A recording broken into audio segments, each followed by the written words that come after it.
Very rarely, Rams fans, do you get a chance at revenge, a little bit of redemption. And you get it right away against the San Francisco 49ers. A few weeks ago, you had your hearts broken. You were pissed off. I crashed out really hard at the loss to the San Francisco IRers, injury reservers. And now they get to go to Santa Clara this week. We're looking at Rams, Niners, a little bit of a preview here on your Wednesday morning. It's a beautiful morning to listen to Tuna and the Sheriff, where I am Tuna, my co-host Sheriff. We'll cover all things Rams. Good morning, Sheriff. How are you doing, dog? Absolutely incredible, dude. I spent the last, however many seconds trying to find a way to combine the words redemption and revenge, and having a hard time. So, revenge. Revenge. Yeah, that's where my brain was going. So yeah, that's what we're after, dude. So Rams have lost the games this year, both on the final day of the game. So that one against the Niners, obviously we know overtime loss. Rams won the previous three before that, man. So I'm feeling good, feeling fired up about it. I got a shout out from Rams are that's from SoFi. Ooh. Thank you. Hey, stand up. Show the class what you brought today. What do you got? What's that, boy? You're such a handsome boy. I actually do dig that a lot. Yeah, fire, dude. It's one of those SoFi exclusive things that I take much pride in. Go ahead and I'm gonna need you to send that over to me. So thank you. That looks like it's my size. No, it is not. No, I am genuinely excited. I think it's ridiculous how closely together they are playing. I'm used to like more. I don't know why. I think it's weird when teams play each other. There's somebody else that had a division game. It was Giants Eagles. They played each other twice in the span of 3 weeks. I'm like, they just played each other. Like, what the hell? I think Packers are doing that this year at some point too, if I'm not mistaken. There's like one game in between them. Yeah, you do get a little bit of like weird shit when it comes to divisional play. But I'm excited. I'm going to the game. I'm going to be there actually. Nice. I'm driving up. Rams are 3-0 when I am in attendance this season, all at home. Can we make it 4-0? Am I the problem for other teams?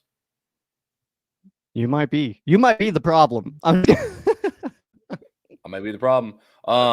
No, all seriousness, Rams, Niners, let's jump into it. We do got a little bit of quick Rams news first. Let's bring up this lad here. You want to talk about who we brought in? Jake McQuaid, member of the St. Louis Rams, undrafted free agent, coming to the Rams 2011. Spent time all the way into the pandemic on the Rams roster, so obviously made the move over to Los Angeles. McQuaid, obviously long snapper for the Rams. He was part of that incredible trio that was McQuaid, of course, and then GZ, Greg the Legatron, whatever your young Jeezy, all those cool nicknames that he had, and then Johnny Hecker, punters to people too, man. So yeah, there's Jake McQuaid, man, he's one of those guys that kind of just he settled into the long snapper spot, and he was just so good for so long. I don't necessarily think this spells the end for Alex Ward, who is very young, just coming in as a UDFA himself just a few years back. I really kind of think that this might be one of the situations where we just needed a little bit of inner competition, like Sean McVay did mention very explicitly, to improve on the special teams.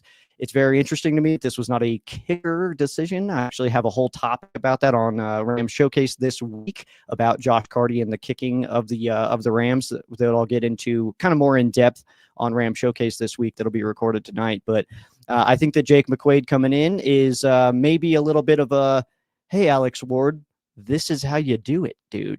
So I don't know, man. That's kind of where I'm feeling about it. But Jake McQuaid, awesome long snapper. And we learned kind of recently also passionate human being who stands up for the right things. So hell yeah, Jake McQuaid. Yeah, if you want to know what Sheriff Joe Bag is talking about, we'll leave all the social stuff off of this channel. We usually save that for my channel because I'm very outspoken. But yeah, just go look up Jake McQuaid in the news tab of Google. Some pretty base stuff in there. It's pretty cool. Seems like a really genuine, good guy. But I don't know, man. I thought that they would have another kicker in by Tuesday already for competition's sake, even though, like, in stadium at SoFi, my first reaction was, yep, he's probably not going to be the only kicker on this roster by Tuesday. Mm-hmm. After hearing a little bit more information about what was going on with the kicks, I don't know why there was a delay on the one missed field goal that was almost blocked. Mm-hmm. That one, it looked like it was going to be blocked on the right side. So again, we're talking about, why is there special teams issues in week 9 of an NFL season? I'm still frustrated by it. I'm no longer having a knee-jerk reaction. I'm like, hey, fucking fix it. Like, this is high school shit. But I don't think it's just Cardi. Because on the extra point too, it turns out laces were facing the wrong way. Mm-hmm. And for people who don't think that matters, it fucking matters. It is night and day. You cannot kick accurately if the laces are not facing towards the field goal post. Laces out, Dan. Laces out, Dan. For anybody who understands that reference. Yeah, we're 34, so that's like right in our wheelhouse. But I think ultimately too, man, I pull like a Vontae Mack when it comes to Josh Cardi. Just like watch the tape, go watch it again. Go watch all of the kicks, go watch all of the misses, and then come back to me and tell me wholeheartedly that you believe that Josh Cardi's the problem. Like, that's kind of my ultimate point on that. It's like, yeah, he's definitely not blameless. But go back and watch all those misses and tell me. Well, go back, watch them 11 times, each one 11 times. Watch each individual person one time through the whole play, and then come back to me and tell me Josh Carter's the problem. Come on. Yeah, and I'm sorry, but the NFL is fickle. The Rams have shown that they will move on from someone when they are done with them. Kickers are no exception. I don't want to hear anything about, oh, they don't hold people accountable. Look at Kyron and it's like, yeah. Kyron's been fucking fine, hasn't he? Yeah. Josh Carty's here for a reason. I'm not hearing it about any of this nonsense. Another thing I'm not hearing, so we can transition away from the kicking. Trade deadline came and went. Rams did not make a move.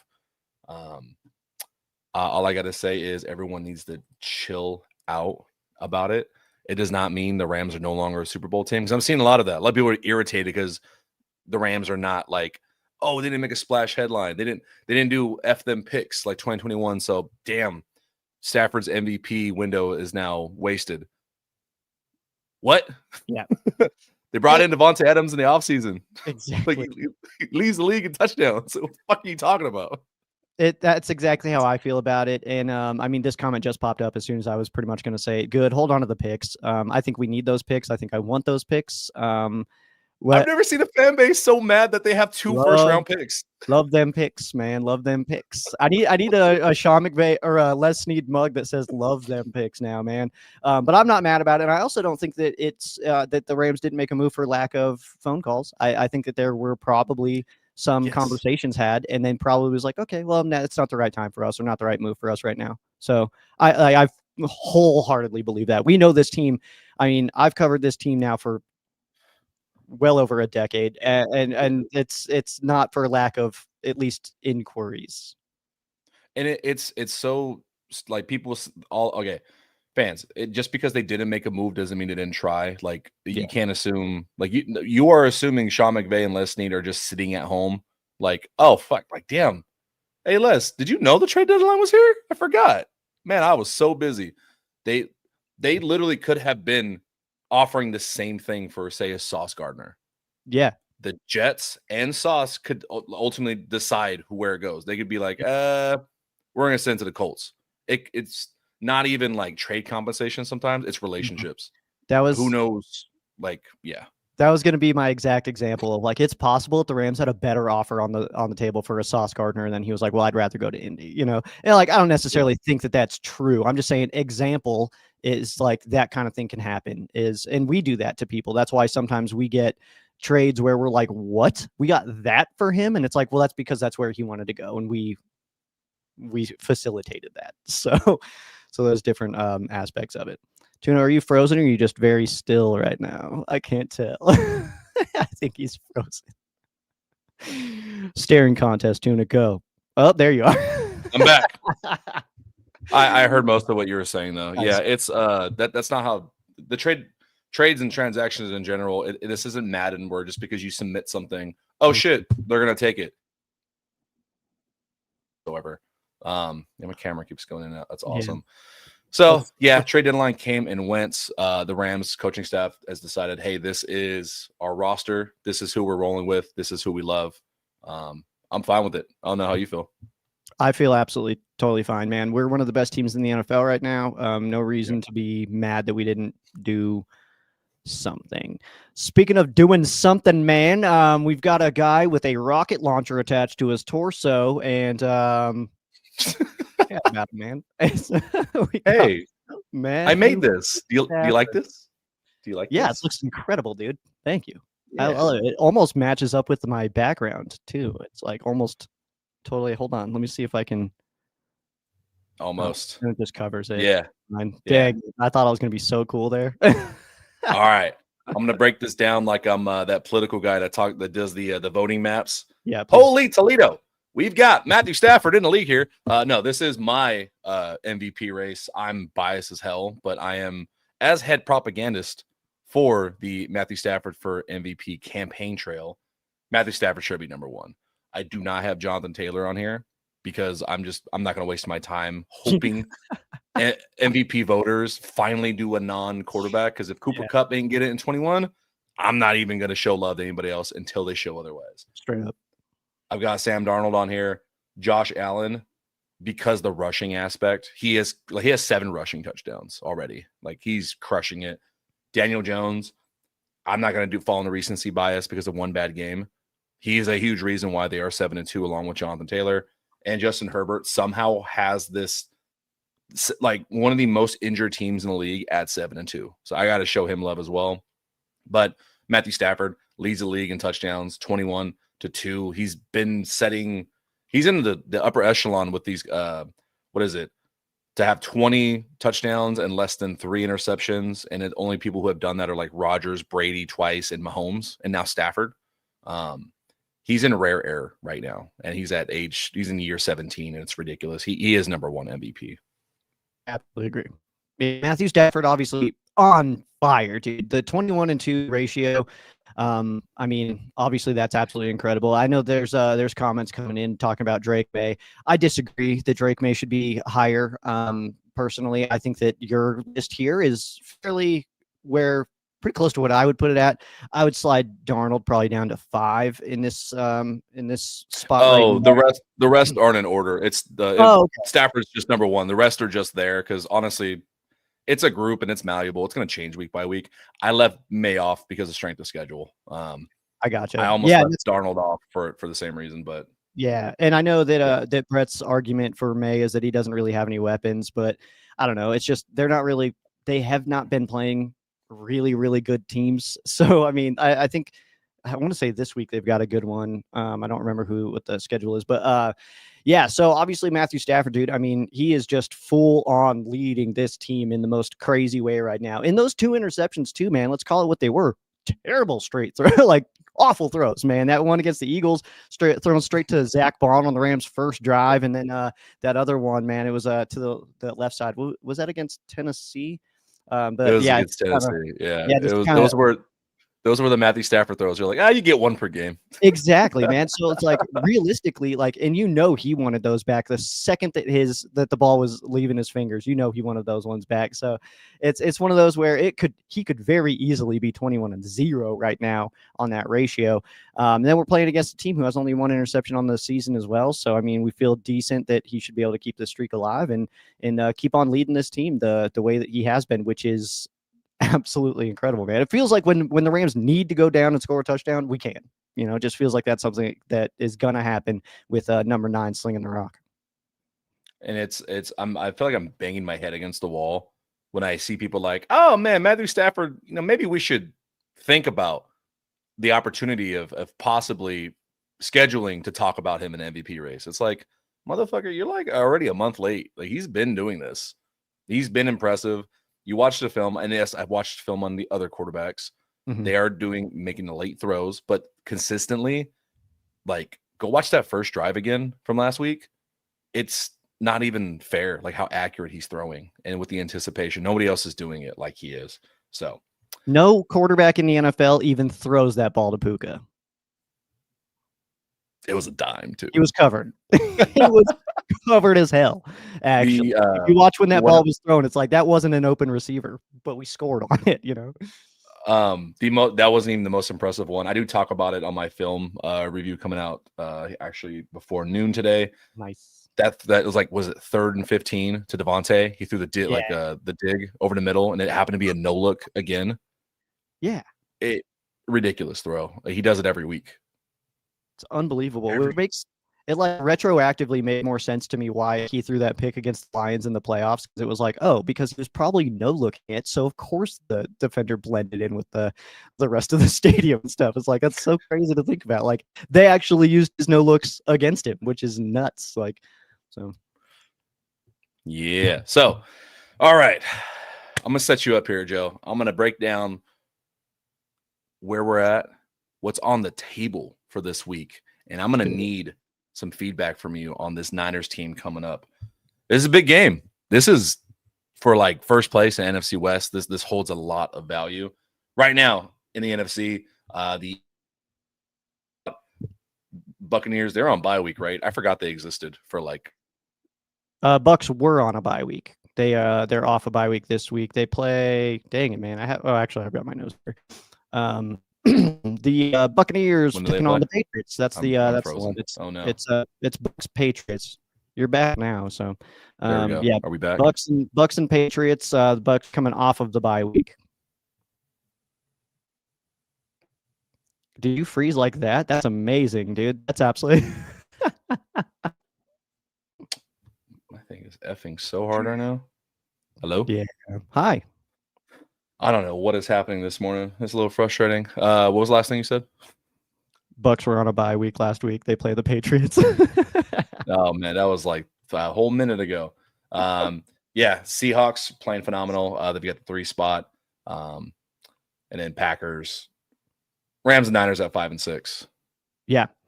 Packers are an interesting follow right now. Obviously, off the loss to the Carolina Panthers, who I know some Packers fans, man. They're taking that loss very, very hard because now they've lost to both the Browns and the Panthers this season. But I'll say my rebuttal on that is that the Panthers are in no means I think they could accidentally make the playoffs. I don't think that they would win a game, but I don't think that they're going to make a push for a Super Bowl or anything like that. But I think that they can hang with just about anybody in the league. They're going to lose, but I think they can hang. So I think that them beating the Packers, I think that just kind of made sense to me. And going into that game, it was kind of like, this feels like one of those games that the Packers are going to blow. And then they did. It's crazy. And it happens. I mean, Rams did blow a game to a very, very, very, very hurt 49ers. You know what I'm saying? Also lost to Tucker Kraft, and Romeo Dobbs thinks he's dead. I was just gonna say he's in a better place now. I tweeted that yesterday. I was like, "Damn, rest in peace, Tucker." That's crazy. I was like, did he die? He's on IR, brother. He's not. So hard, dude. Legitimately laughed so hard. Before I saw all the jokes and stuff like that, I saw he's like, he's in a better place now. I was like, wait, what happened? Did surgery go terrible? Oh my god. My favorite commenter that we have is Muad'Dib. Yeah, just because I finally got my girlfriend and their family to watch Dune, and so the Muad'Dib reference, I am so happy to see. Oh, okay. Yeah, I still don't know, but yeah, love it. You got to watch that movie. All right, Niners though, what they had last week, Mac Jones is for real. He's not like a flash in a pan. He is operating at a very high level. Played very, very well against the Giants. We all know the Giants are incredibly suffering. They are one of the most hurt teams in the league. Christian McCaffrey is their entire offense, their entire existence. He owns part of the damn team because at this point, the Niners are sacrificing players on a weekly basis with season-ending injuries just to keep Christian McCaffrey healthy and going. Honestly, that's the theory right now that Niners fans have, that they've just been sacrificing players to the blood god. It's not impossible, man, because they're also winning football games. And you're right, Mac Jones, man, against the Rams in our first game, threw the ball 49 times, which is crazy, but stacked up 342 yards, 2 touchdowns, no interceptions, just sacked once. It was a combo sack with BY and Kobe. We got to him a few times, but it was one of those things where the game plan was get the hell rid of that football, man. And they did it at a high level, man. Obviously, Kendrick Bourne went off on us last time, but as you see from last week, just the 2 catches for 34 yards, 2 targets. So obviously, he's not even getting the looks like he was early. Pisses me off so much because this is what it's been basically since that game. Yeah, yeah. Like, of course, he went off again, but I do have a lot of thoughts on what the defense will be a lot differently ran in this week. Mhm. And then looking at the other side of the ball, this gives me a lot of hope. Makes me feel very good. Yeah. Not a lot of yardage from Jackson Dart because rookie quarterback. I think they were sitting back, dinking and dunking, but he made good decisions. He was kind of a check down master, but 24 33, 2 touchdowns, no interceptions. That's mistake-free football on his end, which is nice to see a rookie quarterback doing against Robert Saleh. They had no run game. And then, that's just their receiving. But they can get got. Giants march right down the field, their opening drive. Rams have been putting together some really good drives opening. How do you feel about this matchup coming up, man? Seeing this stuff. Well, I was really hoping that Scadaboo was going to play in that game just so that we could, see.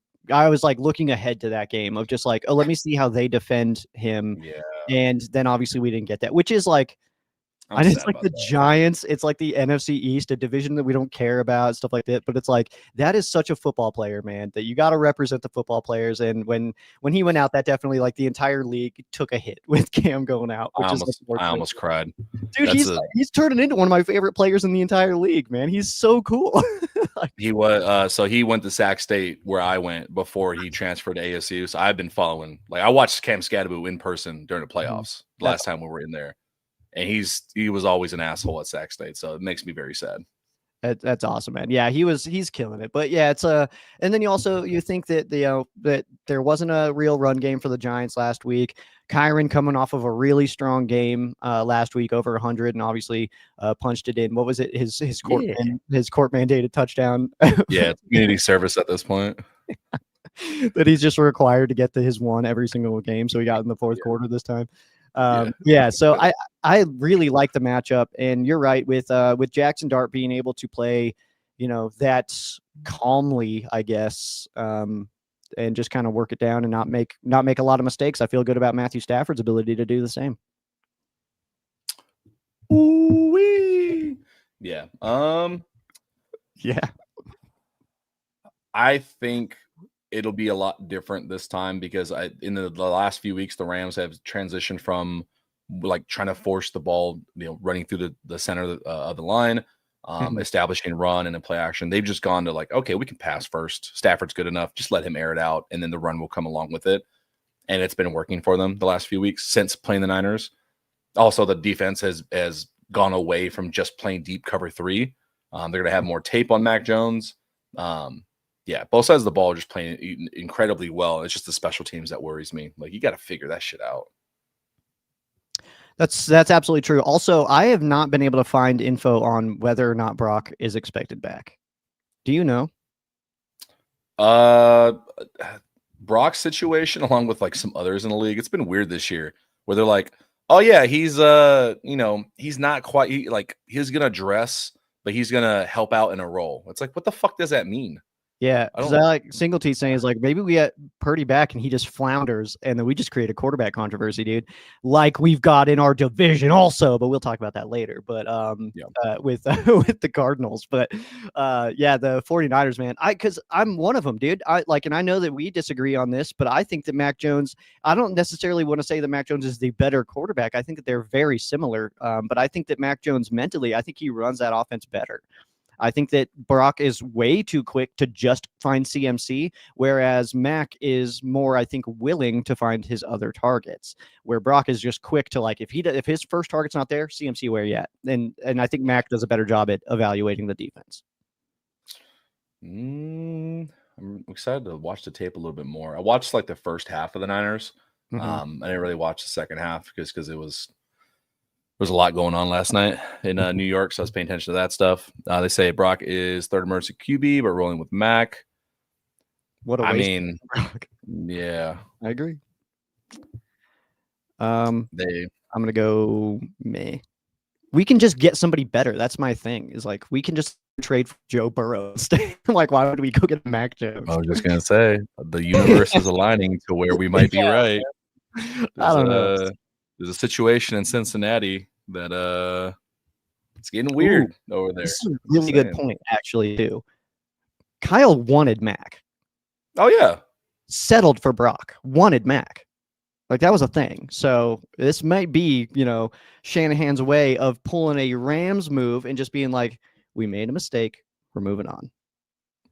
Just saying. And and there's a karmic justice to where I do think Brock Purdy is a good quarterback. I might be the lone Rams person in the community that thinks that. Where do you think he comes to LA after if they have a weird split? You don't think he'd be mad and want to stay in the division? I could see him. I think he would well in this offense. I don't think we would want to.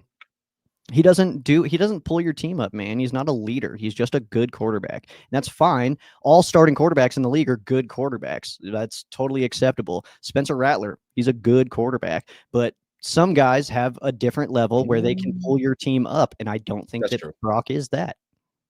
Matthew Stafford is like the pinnacle of that. So I don't know.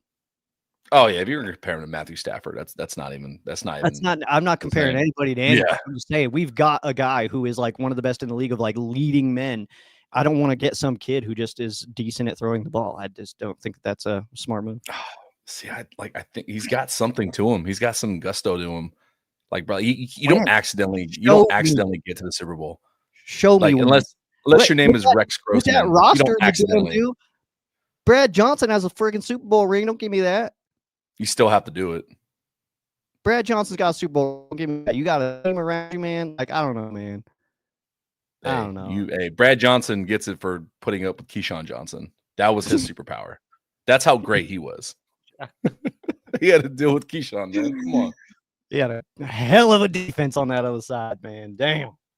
That is true. But ultimately, they did it. That's the thing. You have to do it.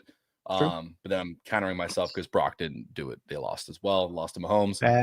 That's also Shanahan, dude. Shanahan can't do it. As soon as Shanahan gets to a big moment, he crumbles, dude. Crumbles. Let's see. Did we get to everything? Yeah, we got to everything. What time is it? I know you got to head out here momentarily. It's work time. How do we want to close this out? We'll be back here Friday with the last preview of the game on Sunday. Cha-cha. How do you want to close out today's show? Let's see. Dude, I don't know. I think we did. We've done a lot of Niners ones, just because this is our second matchup with them already. But let's see. What's going on this week? Is there anything going on this week? Other stuff? Since we're talking about Dune, favorite movies. Let's do non-football. Yeah, give me favorite movies. Come on. Draft Day.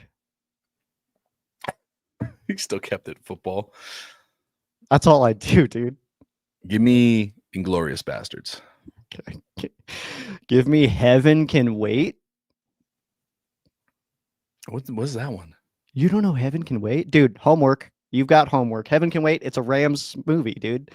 The dude, he plays for the Rams, and then he dies, and then his soul goes into a different body, and so he tries out for the Rams and makes the team, and it does that like a few times, and it's the coolest thing of all time. What the fuck? I've never even heard of that. It's so dope, dude. I'll send you some links, bro. Heaven Can Wait. Oh my god, it's so dope. Oh my god, so dope. All right, give me one more. I'll keep it with Quentin Tarantino.